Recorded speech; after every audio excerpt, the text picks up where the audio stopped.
I never thought I'd see the day I'd see a title like this, but this developer really deleted an entire production data set. Nigga, yo, TOS can't even let me explain what I'd have done to this developer. But let's hop right into it, bro. Let's leave a like, comment, subscribe, because I can't be showing you this. This might make someone rage bait.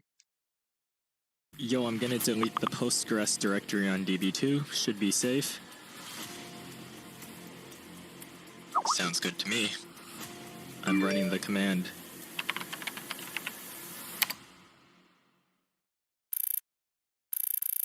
At 6 p.m. UTC, a beautiful day in Silicon Valley, work was going on as usual at GitLab HQ. Just kidding, GitLab is fully remote. GitLab is a code-sharing platform Oh just my like Git. God, yo, the jokester, bro. I'm thinking he's just kidding about the intro. He's just kidding about going into the office, dog. Yo, this. GitHub, except open source. The main character of the story, Team Member 1, was about to sign off for the day, unaware of the disaster that was ahead. He was working in UTC time, so one of these countries. Unfortunately, his evening was interrupted at 6 p.m. when he was paged in for high database load.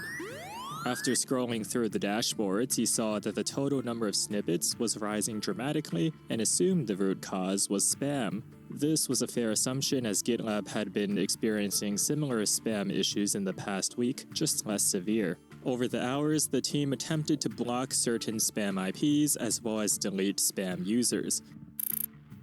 By 9 p.m., they were alerted to the database having an elevated number of locks. Whenever write transactions are made to a record, it will enforce a lock, forcing further writes to the record to wait for the first one to finish. This ensures that the writes do not interfere with each other. More spam, more writes, more locks, more latency. The engineers continue to search for other sources of spam. Team member 1 said he was going to sign off as it was getting late. Suddenly, a different alarm went off. This said Pet he was going to turtle sign to off walk his pet turtle. Yo, as it was getting late. Suddenly, a different alarm went off, this time for database replication lag. GitLab had two databases, a primary one and a secondary replica. Users will write to the primary database db1.cluster.gitlab.com, which will forward the same write to the secondary db2. The second database cluster was in standby and only used for failover purposes, a lesson they've learned in the past where db1 was a single point of failure. The process of forwarding the identical writes to db2 is called replication, and over 4 gigabytes of data in db1 failed to replicate in db2. This was a novel issue without proper documentation, so team member 1 stayed online to support. so this is GitLabs, and you have niggas making novel issues, just mistakes that a beginner would make. Alright, I mean, that don't make me feel bad about not getting hired or the mistakes I make, Nick. The team. The database they used was PostgreSQL, which had a command PG base backup to create a backup from a live database. The plan was to remove the existing incomplete data on DB2 and to run PG base backup to copy the current DB1 data to DB2, and then restart replication from there. According to the plan, team member 1 SSH'd onto DB2, removed the existing data, and attempted to run the command. At first, the command would just hang, seemingly doing nothing. But after retrying, the command complained that DB1 did not have enough replication clients. No problem. Team member 1 proceeded to SSH onto DB1 and increased this value in the config. Upon attempting to reload Postgres, it complained that there were too many open connections, which happens Nigga. Oh, nigga. Oh, hell nah. when max Hell nah. connections is set too high. He lowered this value, and this time the settings applied without issue. Going back to DB2, he ran PG base backup again, and once more it appeared to just hang and do nothing. At this point, frustration began to kick in. The engineers thought perhaps the prior attempts to run base backup before the configuration changes had created some buggy files in the data directory, interfering with the current run. The fix would be to remove these files and try again. Well, might as well give it a shot, thought team member 1. A hard reset to start on a clean slate, so to say. He prepared the command to rmrf the directory and ran it in his shell session.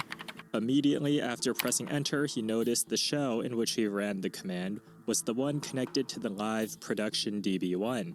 He slams Control C harder than he ever had before, but it was too late. Of the over 300 gigabytes of data, only 4.5 was left. If you recall, DB2 was previously wiped of data before running the backup command. GitLab now officially had zero data in any of their production database Yo. servers. Guys, I may have just accidentally deleted DB1. You what? I just RMRF'd DB1 out of existence. Alright, looks like we need a call for some backup. The team scrambled to find a backup of the production data. They checked for the database backups that were supposed to be uploaded to S3, but there was nothing there. Then they checked for disk snapshots, but they found they didn't actually take these snapshots for their database servers, as they assumed the other backup procedures were sufficient. Lastly, they checked for logical volume snapshots or backups of the file system. GitLab had a staging database for testing, which periodically captured snapshots from DB1 to remain up to date with prod. These snapshots were normally captured once every 24 hours, but luckily team member 1 had taken a snapshot 6 hours before the outage. Now there were two choices. They could copy either the entire LVM snapshot or just the Postgres data directory from staging to prod. The amount of data was similar in both options, but they opted to copy the data directory as that would be easier to restore from. Problem was, their staging environment used Azure Classic in a different region without premium storage, which they cannot retroactively upgrade, therefore limiting data transfer rates to around 60 megabits per second. Copying the data to production took a solid 18 hours, and nearly 24 hours later, GitLab was back up to normal operation. The only caveat was that all database data, such as projects, issues, and snippets created in the 6 hours between the LVM snapshot and the outage, were permanently lost. This affected around 5,000 projects, 5,000 comments, and 700 users. During the backup restore process, I ain't gonna lie to you. Someone's getting shot.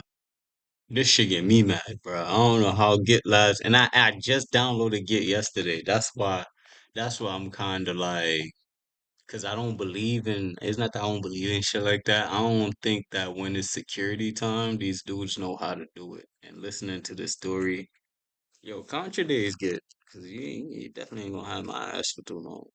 Stupid ass niggas like that. But like, comment, subscribe. I'll see you in the next one, bro. Cause that shit really crazy, dog.